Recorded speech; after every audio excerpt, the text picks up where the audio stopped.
अस्सलाम वालेकुम नाज़रीन। आज शहीद अरशद शरीफ साहब की वालदा सुप्रीम कोर्ट में पेश हुई और वहां पर जाकर उन्होंने एक लेटर पेश किया है। कुछ आम तरीन शख्सियात का नाम उस लेटर के अंदर दर्ज है और अरशद साहब की वालदा ने क्लियरली कहा है कि ये लोग मुबैना तौर पर शामिल हैं मेरे बेटे के कत्ल या शहादत के हवाले से। बहरहाल इस मामले को प्रोब इन होना है, लेकिन इसी दौरान एक फैक्ट फाइंडिंग रिपोर्ट, जो कि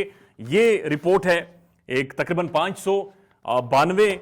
पेजेस पर मुश्तमिल, जो कि पाकिस्तानी हुकाम केनिया में गए थे और केनिया में जाकर इन्होंने क्या देखा था वो सारी चीजें इन्होंने इसके अंदर लिखी हैं। और इसी रिपोर्ट के अंदर बेशुमार तस्वीर लगाई गई हैं कि अरशद साहब ने आखिरी अयाम, आखिरी दिन किस जगह पर गुजारे, किस कमरे में गुजारे। उस कमरे में कि जिस नैरोबी के अंदर जो केनिया का दारुल हुकूमत है, वहां पर जो उन्होंने टाइम गुजारा और जिस दिन उनका कत्ल किया गया, मर्डर किया गया, उस रात वो किस घर में जाकर, किस कमरे में जाकर ठहरे और अगले दिन उनका मर्डर हुआ, वो सारी तस्वीर बाकायदा से इन्होंने लगा रखी हैं। वो आपको दिखाते हैं। सबसे पहले ये देखें, अरशद साहब जब केनिया नैरोबी के एयरपोर्ट पर उतरे तो उन्हें इस बिल्डिंग में ले जाया गया, जो कि रॉयल ग्रीन है। ये एक बड़ी लैविश किस्म की बिल्डिंग, ऐसा महसूस होता है, देखने में कम से कम महसूस हो रही है। और यहां पर अरशद साहब के लिए एक फ्लैट ऑलरेडी बुक था। फिर इसमें किसके अंदर तस्वीर लगाई गई हैं उनके डाइनिंग रूम की, साथ बेडरूम की और वॉशरूम की भी, कि वॉश बेसन के पास इनकी जरूरियात जिंदगी की डेली की बहुत सारी चीजें अरशद साहब की रखी गई हैं। उसके बाद अगर आप देखते हैं तो बाकायदा एक टेरेस मौजूद है, यानी बड़ी अच्छी जगह है, देखने में क्लियर स्काई है, एक बड़ी जबरदस्त जगह पर उनकी एकोमोडेशन थी। और फिर उसकी कुछ बिलोंगिंग्स दिखाई गई हैं जिनमें ऐसा महसूस हो रहा है कुछ ईयरपोड्स हैं और एक स्टैंड है जिसके अंदर मोबाइल फोन को फिक्स करके वीडियोस बनाई जाती थी, व्लॉग्स किए जाते थे, जो मैं और आप सारे लोग देखते थे। और उसके बाद उनके कपड़े बेड के ऊपर रखकर दिखाए गए हैं,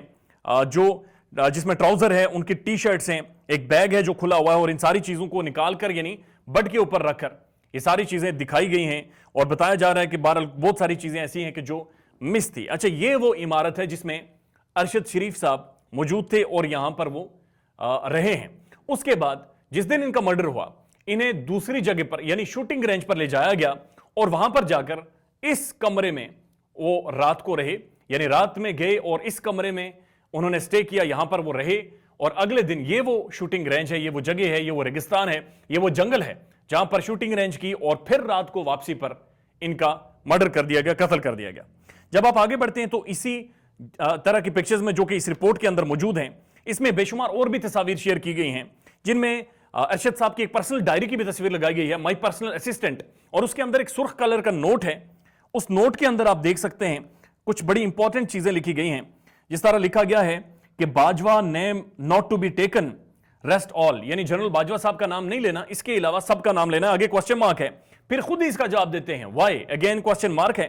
और फिर लिखा गया कि आ ग्रेड 22 ऑफिसर, यानी एक ग्रेड 22 के ऑफिसर के बारे में आप क्यों नहीं बात कर सकते या क्यों नहीं नाम ले सकते। और हमने देखा कि अरशद साहब ने बहरहाल इस वीडियो में, अपनी वीडियोस में या फिर अपने ट्वीट्स में इस बारे में भी जिक्र किया था। उसके बाद एक और नोट है जो कि उस डायरी के ऊपर मौजूद है, या कम से कम दिखाया गया है, उसमें भी जनरल बाजवा साहब का जिक्र है। और फिर मरियम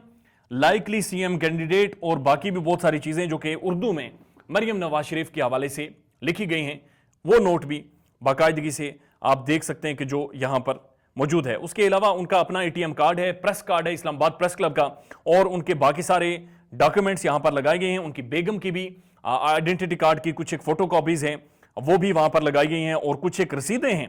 जो वहां पर रखी गई हैं, दिखाई गई हैं। जो इनकी पर्सनल डायरी है उसके बारे में कहा जा रहा है कि उसके अंदर और भी बहुत सारे डॉक्यूमेंट्स थे, बड़े हसास और इंपॉर्टेंट डॉक्यूमेंट्स थे, वो बहरहाल मंजरेआम पर नहीं आए या कम अज कम नहीं दिखाए गए। इसी रिपोर्ट के अंदर कुछ जगहों पर बहुत ही एक भोंडे इल्जामात लगाने की कोशिश की गई है या तासुर देने की कोशिश की गई है। और एक जगह पर बाकायदा से लिखा गया है कि अरशद साहब के कमरे में उनके बाथरूम से वकार नामी शख्स, जिसने अभी तक की इतलात के मुताबिक अरशद साहब के लिए वहां पर रिहाइश का इंतजाम किया था, उनकी बेगम के कपड़े उनके बाथरूम से मिले। अब ये जो वकार नामी शख्स है, ये पहले खुद कह चुका है, ये यही वो शख्स है जिसके बारे में कहा जाता है कि इसका वहां पर शूटिंग रेंज है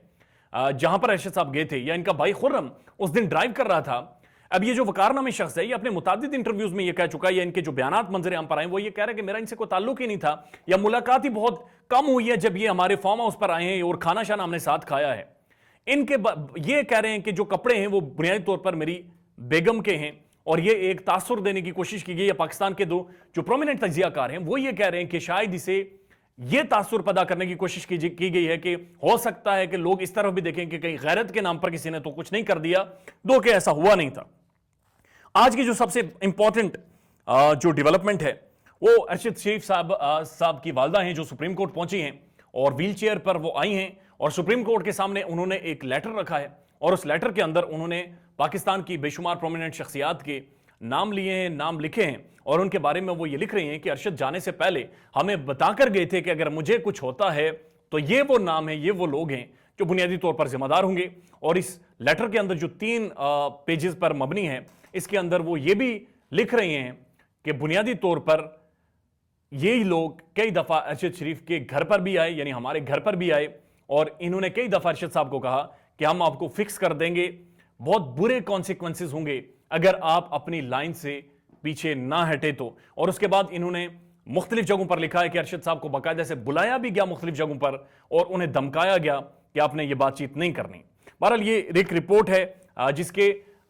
तमाम तर डिटेल्स आने वाले टाइम में आपके सामने रखेंगे और बताएंगे कि पहले 100 पेजेस में क्या डिस्कस हुआ, अगले 100 में क्या डिस्कस हुआ, उससे अगले 100 में क्या डिस्कस हुआ। लेकिन इसके अंदर वो तमाम तर तस्वीर इस बात की अक्कासी करती हैं कि अरशद साहब ने आखिरी जो दिन थे वो एक कमरे में बंद होकर, एक बिल्डिंग में बंद होकर बहुत मुश्किलात में गुजारे और जाहिर है 1.5 से 2 माह का जो अरसा था वो एक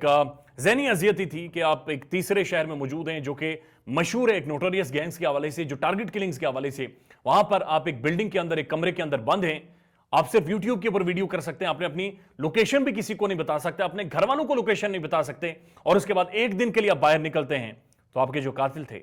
वो आपके इंतजार में बैठे थे। एक और इंपॉर्टेंट चीज जो इसके अंदर मौजूद है उसमें कहा गया कि अरशद साहब की जो बैक में गोली लगी है, गोली का निशान बैक में अरशद साहब के मौजूद है, लेकिन गाड़ी जिसे टेक लगाकर अरशद साहब गिरे हुए आगे की तरफ,